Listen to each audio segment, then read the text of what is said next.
Bien, buenas noches, profe. Primero, bueno, queríamos agradecerle por participar en esta entrevista, también por tomarse el tiempo de ayudarnos con este trabajo. Me gustaría presentarme. Mi nombre es Valentina Chacón y estoy junto a mis compañeros Nicolás Ramos y Joel Totoy. Somos estudiantes de psicología y el objetivo de nuestra entrevista, más que todo, es indagar un poco más acerca de cómo se puede construir un rapport o un vínculo en psicoterapia. Para empezar, ¿podría presentarse brevemente, por favor? Claro, mi nombre es Luis Murgueitio, soy psicólogo clínico y terapeuta familiar. Eh, un poquito en términos de experiencia, primordialmente me he desarrollado en el ambiente de cuidados paliativos, en el Hospice San Camilo, durante mucho tiempo en acompañamiento a familias, tanto a nivel de hospitalización, a nivel de visitas domiciliarias y, bueno, posteriormente pasé a la parte de consulta externa, donde he trabajado los últimos 7 años en manejo, sí, con temáticas paliativas, pero también elementos más abiertos de diferentes características que muchas veces no tienen nada que ver con el cuidado paliativo y desde la psicoterapia familiar, que también fue mi formación de posgrado. Muchísimas gracias por su presentación. Bueno, para dar inicio a lo que es la entrevista, me gustaría comenzar con un tema en general, que es una pregunta clave. Tal vez podrían explicarnos lo que es el rapport. Bueno, hay muchísimas formas de conceptualizarlo, ¿no? Hay veces que hay autores que van a establecer muy marcadamente una diferencia, por ejemplo, rapport y vínculo terapéutico, otros van a intentar ubicar ciertas alianzas entre ambos, pero lo que creo que es lo más significativo es reconocer esta característica de fundamento que implica una conexión entre dos individuos, primordialmente en una relación de ayuda, ¿no? Que permite como tal establecer este hecho de una interacción humana donde no necesariamente significa que yo entiendo completamente lo que la otra persona vive o todo lo que la otra persona siente, pero como otro ser humano y un ser humano que también está formado y está en posibilidad de establecer una relación de ayuda, un vínculo específico, va a estar también presente dentro de todo lo que esto implique, ¿no? Donde también estará en posibilidad probablemente no de entender a completud, pero sí de buscar una comprensión y una conexión primordialmente con aquello que le permite al individuo, a la familia, construir su realidad y su emotividad. Bueno, por mi parte, Listo. me gustaría hacer una pequeña pregunta porque dentro de la introducción me pareció sumamente interesante el contexto de lo que usted comenta de su experiencia. Ya esta es una pregunta tal vez un poco más personal dirigida a lo que es el reporte. Yo en lo personal, por ejemplo, a mí me encanta el tema de procesos paliativos o de más que todo acompañamiento paliativo. Mediante su experiencia, ¿qué tal ha sido este rapport, la constitución del rapport en un contexto mucho más paliativo o y acompañamiento en estos parámetros, como podemos hablar, dentro de los vínculos familiares y individuales? Eh, Creo que es indispensable, creo que se va construyendo, ahí me voy a ubicar tal vez con el planteamiento mismo de la sistémica, de la pragmática de la comunicación humana, ¿no? Todo el tiempo nos estamos comunicando. Así que creo que se construye y se establece desde la primera instancia, desde el primer momento en el cual yo tengo contacto con una persona, con una familia, yo sé que vamos a empezar a establecer esa posición, incluso si es que no es necesariamente por medio del manejo ya directo, ¿no? Que me mira, sino muy bien, fue una llamada telefónica o fue otro tipo de contacto, ya implica esta posición. Y también implica cierta valorización, ¿no? En términos de, por ejemplo, yo sé mencionar muchas veces a las familias que es muy probable que cuando solicitaron una sesión con un psicoterapeuta, no esperaban verme a mí, ¿sí? La imagen que probablemente existe de el psicoterapeuta no concuerda con la mía. Y que también eso es parte del proceso de cómo ir integrándonos y estableciendo la relación, ¿no? Entonces, creo que está marcado desde un inicio y por eso yo también hago mucho énfasis cuando estamos haciendo, por ejemplo, cualquier tipo de aproximación o de intervención en los procesos de las fases sociales, ¿no? No llegamos en una posición de muy bien, solo vamos a ir a lo que vinimos, muchas veces se menciona, a la intervención, y no, pero yo no puedo ir hacia una intervención si es que no estoy conectado, si es que no tengo una relación. ¿Sí? Entonces, a lo que vine primero fue conectar, primero fue a ese planteamiento. Entonces, son indispensables estas fases sociales para poder llegar a otro a otra noción. Si no, la familia se va a cerrar también, ese sistema no va a permitir. ¿no? En ese sentido, también creo que es importante reconocer los límites y fronteras que va a tener el sistema y cómo yo, como una persona externa, voy a constituir con esta familia, con este individuo, un sistema terapéutico y por lo tanto necesito también establecer una dinámica específica en el mismo. En el contexto paliativo, muchísimo más, por el hecho de que también son situaciones de alta demanda, muchas veces situaciones extremas, ¿no? Entonces también reconocemos esa posición y el respeto que merece ese planteamiento. Por ejemplo, en el contexto operativo en el que yo les mencionaba, muchas veces estamos acostumbrados los psicoterapeutas a la noción de este es mi espacio, yo lo tengo controlado, aquí están las sillas, aquí está el sillón, tal, tal, tal, tal. Y, por ejemplo, en contextos paliativos yo trabajo en terrazas, en parques, en cualquier espacio en el cual podemos construir justamente esa noción y muchas veces también en las casas de las personas. Entonces no es mi sala, es la sala de la familia y es la familia la que me está permitiendo ingresar. Entonces, ¿cómo vamos a construir conjuntamente ahora en su sala un espacio que resulte realmente? Listo. Una pregunta igual de todo lo que nos ha dicho. Más que todo, entiendo que es una relación que se mantiene durante todo el proceso. Sin embargo, también entiendo que pueden existir amenazas que rompan esta relación. Y una pregunta sería, ¿qué sería lo más recomendable cuando se genera esta ruptura dentro del rapport? Bueno, yo creo que hay dos elementos ahí. Primero, creo que también parte mismo de cómo vamos estructurando la intervención también es tener un encuadre muy claro. Cómo vamos a encuadrar, cómo vamos a manejar las cosas y también establecer a veces el nuevo estos acuerdos terapéuticos, este contrato terapéutico que implica también muy bien, así lo vamos a ir manejando.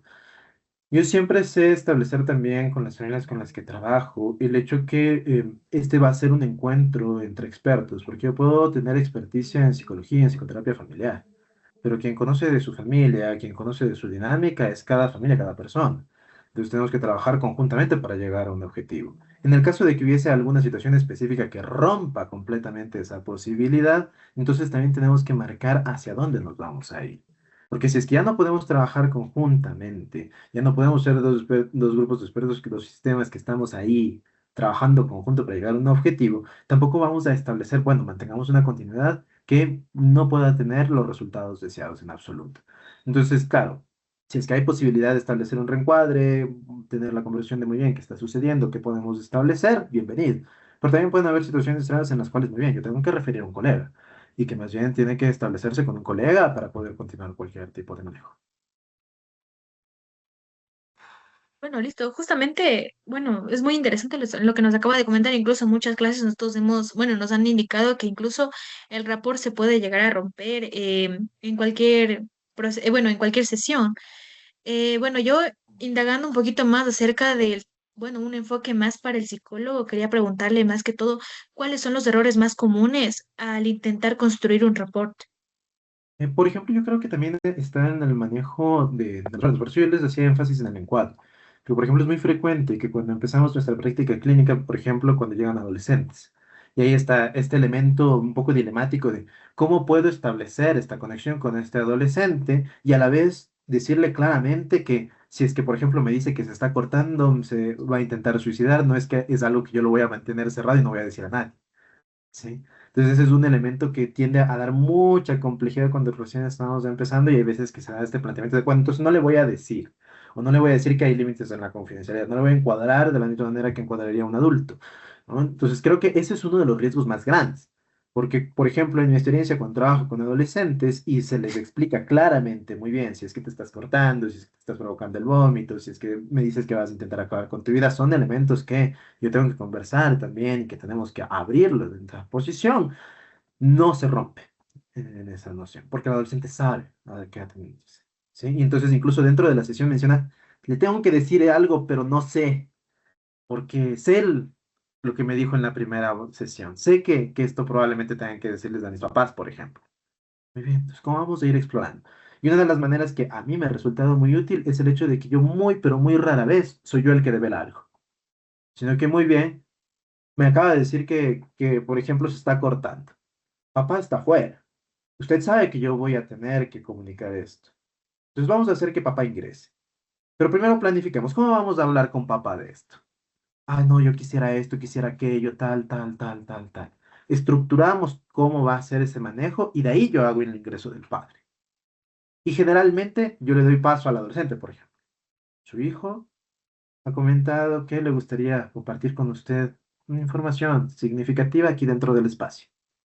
Y es el mismo adolescente el que le dice, mira, papá, lo que sucede es que, pues, me estoy cortando, me hice esto, estoy pensando en aquello, tal elemento, ¿sí? Obviamente yo estoy ahí, ¿no? No es que les dejo y me voy. Yo estoy ahí también por el hecho de que también voy a aportar información y de cierta manera sostengo también ese planteamiento. El adolescente siente la seguridad de poder comentar esto a su padre y muchas veces lo menciona, es que yo no me siento en posibilidad de decirle esto a mi papá solo. Entonces, muy bien, yo estoy presente para poder asegurar que se sostiene la intervención, pero no en el sentido de, yo le voy a decir, o yo voy a tomar esto y le voy a informar. Y por ejemplo, también en ese mismo sentido, cuando preparamos esa conversación, aclaramos.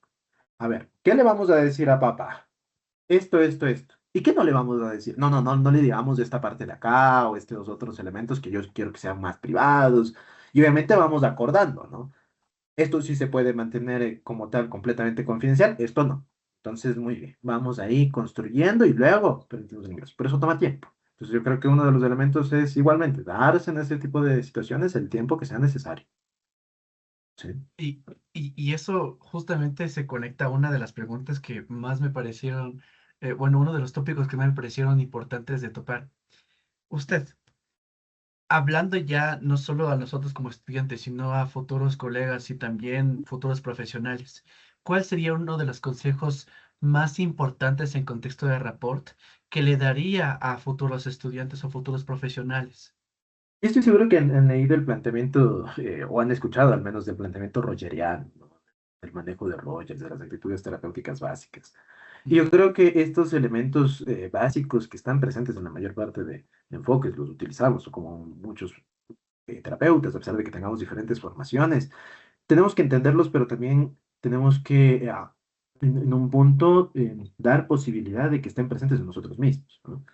Hablar de empatía, hablar de autenticidad, hablar de congruencia, no puede ser únicamente teórico, ¿no? De decir, no, sí, yo entiendo lo que significa esto, sino realmente tener esa posibilidad de establecerlo directamente con una familia. Otro elemento que yo diría es, suena un poquito burdo, pero sí, no tengan miedo a sentir. Lo que las familias les van a decir, les van a movilizar, y mucho más en contextos fuertes como los que normalmente nos tendemos a encontrar, ¿no? Un niño que llegue donde ustedes y les diga, no, es que me agredieron, por ejemplo, yo esperaría que ninguno de ustedes diga, a mí no me moviliza para nada. No, van a sentir. ¿Qué van a hacer con esa emoción? Eso sí, trabajenlo, elabórenlo, puedan encauzar de la manera que sea correcta. Pero decir, no sientan. Más bien sería completamente establecernos en una contradicción, ¿no? Estamos hablando con las familias de la emoción es normal, natural y necesaria, pero yo psicólogo no siento. ¿Qué es esto? ¿No? Entonces, como tal, el elemento yo sí diría, más bien manejen su propia emotividad en esa posición. Y busquen, obviamente. No es que podemos acompañar a todas las familias, no es que yo puedo trabajar con todos los temas, así que también va a haber ese elemento de, no, yo sé que este tema, por ejemplo, yo no lo puedo trabajar, entonces necesito un colega que lo pueda hacer. Y estén abiertos también a esa posibilidad, busquen ese apoyo y no únicamente en términos de decir, yo necesito a alguien que tenga, por ejemplo, más de experiencia. Porque, por ejemplo, aquí, como ustedes lo mencionaron, si es que ahorita estuviésemos en un equipo y estuviésemos trabajando con una familia, es posible que uno de ustedes se haya conectado muchísimo mejor con el adolescente que conmigo.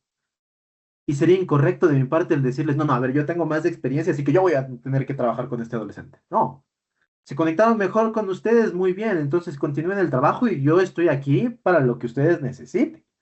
Necesitan apoyo, necesitan muy bien, me perdí en esto, no estoy muy seguro de por dónde, muy bien, hagamos ese trabajo. Pero quien haga la intervención va a ser el que se pueda conectar mejor. Listo. Bueno, muchas gracias, Luis, por comentarnos toda esta información que normalmente no está en libros, sino más bien de la experiencia, ¿no? Queremos agradecerte por tu tiempo y muchas gracias. No, con un gusto, más bien, el impulso es sigan allá, siéntanlo, establezcanlo. Un docente mío, Carlos Hidalgo, nos decía que cuando no sintamos nada, absolutamente nada de tensión cuando llega una nueva familia, nos preocupemos.